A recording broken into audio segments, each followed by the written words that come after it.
Hello everyone, welcome to today's video. Today we're going to be making an ocean surf inspired slab.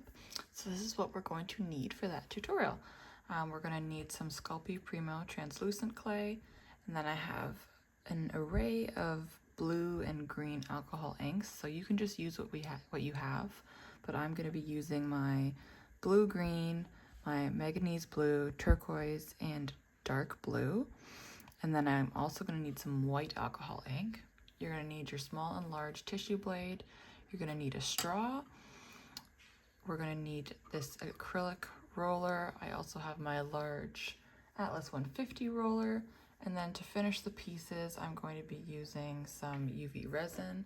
This is the brand I like. And to apply that, I use Toothpicks, and I put it on a silicone mat under my UV light. And then you will also need a tile or a tray to bake your pieces on. But I will put a full list of all of the items needed for this tutorial in the description of this video. So let's get started. So we're going to start by dyeing our clay. So I'm going to divide this into 4 equal pieces. The amount of clay you use doesn't really matter as long as the pieces are somewhat similar. Obviously, the more clay you use, the bigger your slab is going to be. So I'm using this much, and I'm just gonna put one color per piece. So I'm just gonna roll these out first, just on setting 0 so that they're easier to work with, and then I'll show you how much of the ink I'm putting on each piece. Okay, so there they all are rolled out. So to start, I always just put just sort of a squiggle like this on there, and then I mix that and see how pigmented it is. I do want them nicely pigmented, but I don't want to pigment them so much that the clay becomes too soft to work with. So it's a fine balance there. But usually I find this is a good starting point.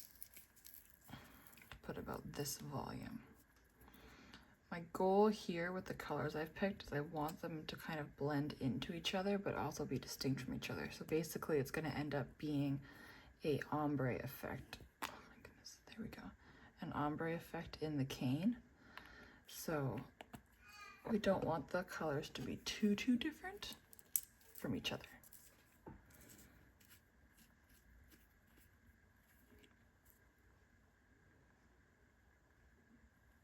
Okay. So I'm going to take these and I'm going to run them through my clay roller just to mix them all up. Okay, so here's the colors after their first pass of being mixed through. So I've kind of arranged them in the order I would want it to be. So if we pretend this is like the deep ocean and this is going towards shore.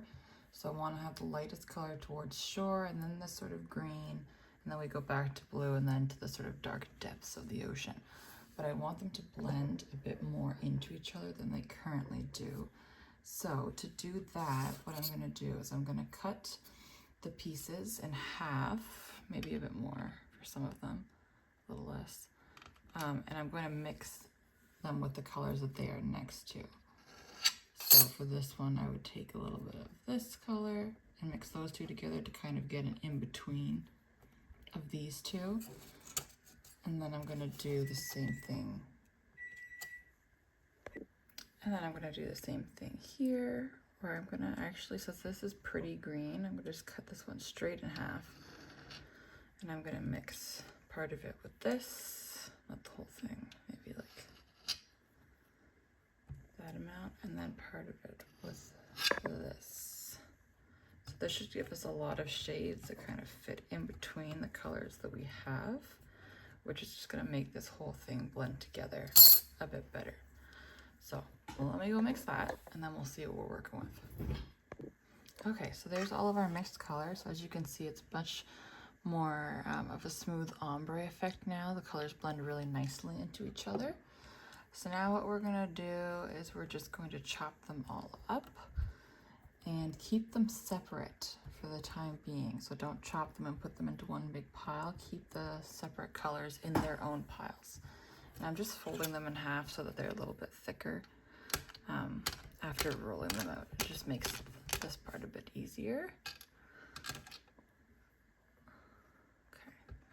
So just chopping them just sort of around that size, and then keep them in their own individual piles.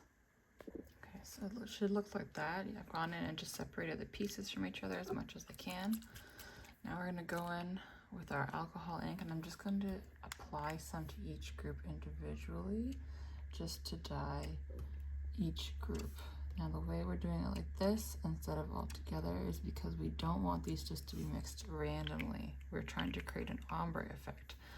So we need to mix them all individually so that we can stack them in the color pattern that we want. So I'm just going to put on a glove to apply this, or to mix this.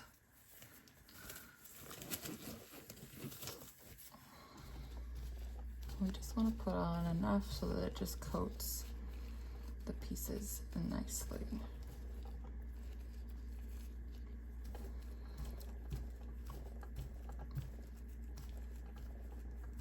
This is not the normal white alcohol ink I use. Usually I use the Kamenskaya brand. Kamenskaya, I'm probably pronouncing that wrong. But I ran out, and that's coming in the mail, and I don't have a craft store near me where I can go and pick up some other stand-ins, so I just had to grab this one off of Amazon, which I don't love, but it'll do. It'll do for today. I just find it's not as opaque, so I'm probably gonna have to go and add a second coat to these pieces just to make sure they're really nicely covered. So you give them a minute to dry, and then once they're dry, we're gonna stack them in the order of the ombre. So I laid them out in that order, going this way. So we're not gonna mix them all together. We're kind of just gonna go like that. So we're gonna try to flatten this one out as much as possible, like that. And then I'm gonna take these and just put them on top, like that. Just trying to create these layers for our cane. And it's not going to be perfect, but it should create an ombre sort of effect to this cane.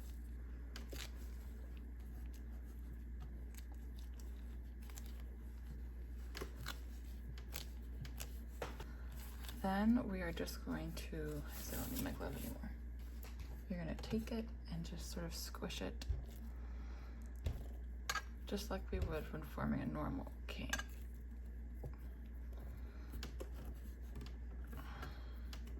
Just making sure it's nice and combined. Sometimes I use my roller. Where's my roller? Oh, here it is. I'm just gonna roll it out a bit.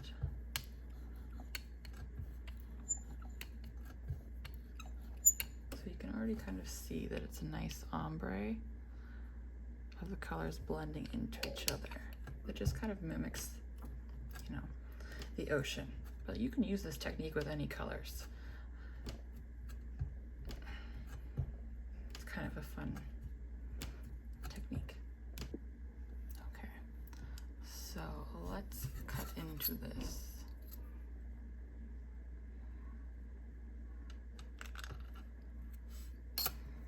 See, look at that beautiful ombre.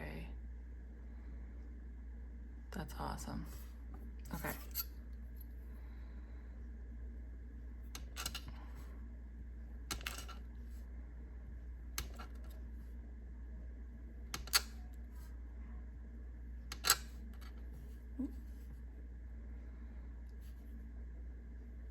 Okay.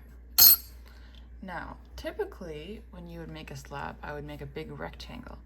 But for this technique, we want the ombre to line up, and because we want to have some of this surf in all of our pieces, we actually are just gonna do some lines like this. That way all of the pieces can have that incorporated into them. Alternatively, you could do this so that it ombres both ways, but I'm just gonna do a couple lines like this so that I can have that element in all of my pieces. Then I'm just going to take my roller and I'm going to roll these just to combine them a little bit before I put them through my clay roller. kind of like that. And then I'm going to go through my clay roller on 0 and then bump it up to 2, just because that's the thickness that I like to have my pieces at, but 1 is fine as well.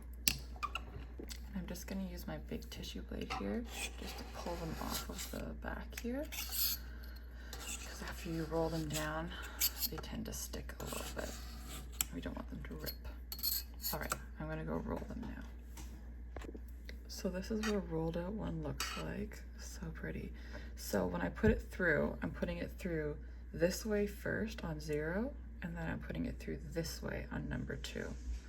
So you do want to change the angle, because that's just going to help to keep this uniform. Otherwise this is going to get really stretched out and elongated, and it might not look as much like sort of ripples in the water. So I'm going to go ahead and do that to the other 2, and then we'll move on to creating the surf. Okay, so there are my 3 slabs. So what I'm going to do now is I'm just going to use my tissue blade just to even out the bottoms of them, because that's where the surf is going to go. Just so that I'm not spreading things. So that I'm only using the area that I know I can use. Okay, just sort of like that on all of them. Yeah, okay. And I'm gonna move 2 of them out of the way just so I can show you what I'm doing on 1. It'll be the same technique on all of them. So this dark part is the deep end. So just to make it easier, I'm just gonna flip this around like this. Okay, so this is our shoreline. There we go. So now what we're gonna do is you're gonna take your white alcohol ink, and we're just gonna make a line here, and you're gonna use your straw to blow it this way. So we're gonna blow this way to sort of create that ripple, foamy surf looking area that we see on the ocean as it's coming to shore.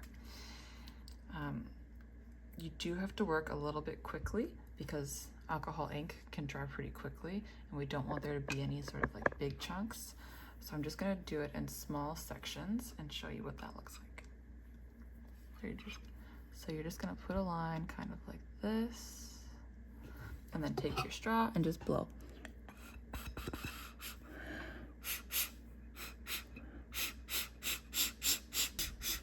And you kind of want to do a mix of blowing like from this angle, but also blowing from the top.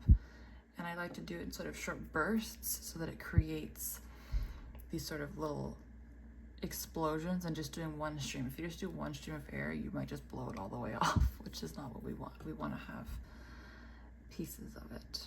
So you just sort of overlap it and keep going. So when you just blow this way, that's when you get all these lines, which I don't want to have as much. So that's why I want to come from the top as well.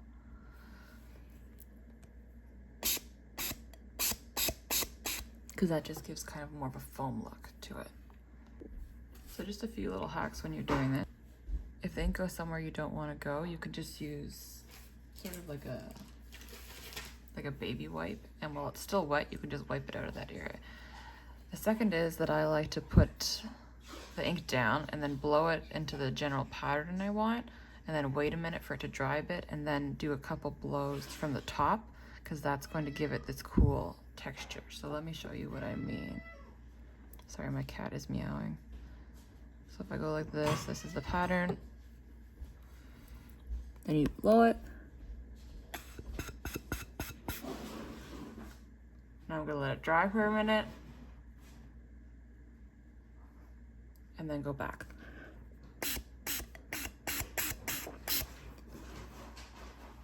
So as you can see, that's just what's gonna give it that cool detail within the ink.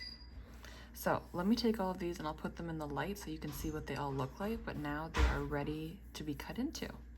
So here they all are finished. I think they turned out so cool.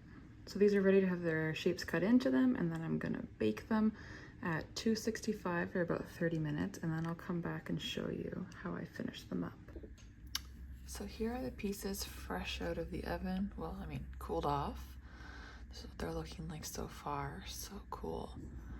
So to prep them for the resin, what I'm going to do is I'm going to go in with my Dremel, with my buffing wheel, and I'm just going to sand the edges. With this technique, I would not sand the surface just because this ink is surface level. So if you sand that, you're going to lose all of like the ocean foam detail that you put on. So I would stick to just sanding the sides and like the back if you need to, but really just the sides is preferred in this technique. So I'm gonna do that just lightly like this.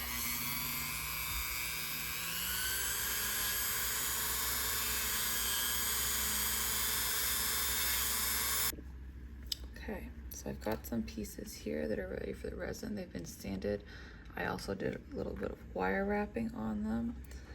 This first technique with the looping is already available on my Patreon, and the other one where there is no loop, like this, is going to be available this month. So that's coming up soon. So what I'm gonna do is just lay all of my pieces out on here. I don't wanna add too many pieces. I like to fill my mat about halfway, just because that's the size of my UV light. If I go any further down than that, they just don't hit the light as much, and it just takes them longer to finish. So like that, and then we're gonna take the resin and you're just gonna add a dab onto each piece.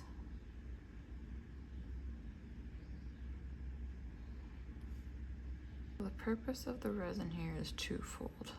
The first is that it gives it a nice glossy finish, which I like. But the second is that it's gonna help hold this wire in place, because otherwise the piece will just fall out since it's purely decorative. So what you're gonna do is you're gonna use one toothpick to hold the piece in place, and the other one we're going to use just to pull the resin out to the edges. We want it to come in contact with the wire, but not flow over the wire. The contact with the wire is what's going to help create that bond so that the wire and the piece, so that the piece will not fall out of the wire. So once I'm finished doing this, I'm just gonna put them under my UV light for anywhere between 3 to 10 minutes, long enough so that the resin is no longer tacky. It should be nice and hard to the touch. And when that's done, then I'll resin the other side of the pieces, and then I'll come back and show you what the final result looks like. And before I put out the UV light, I'm just gonna use my lighter, do a quick swipe across the pieces.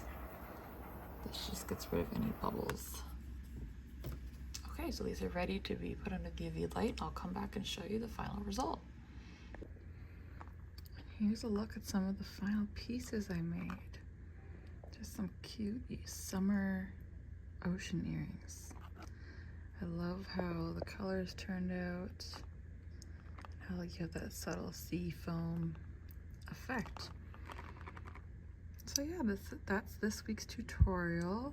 Hope you learned a lot. As always, if you have any questions, just drop them in the comments below and I'll get back to you as soon as I can. And if there's anything you want to see, leave a comment about that too, and I'll add it to my list.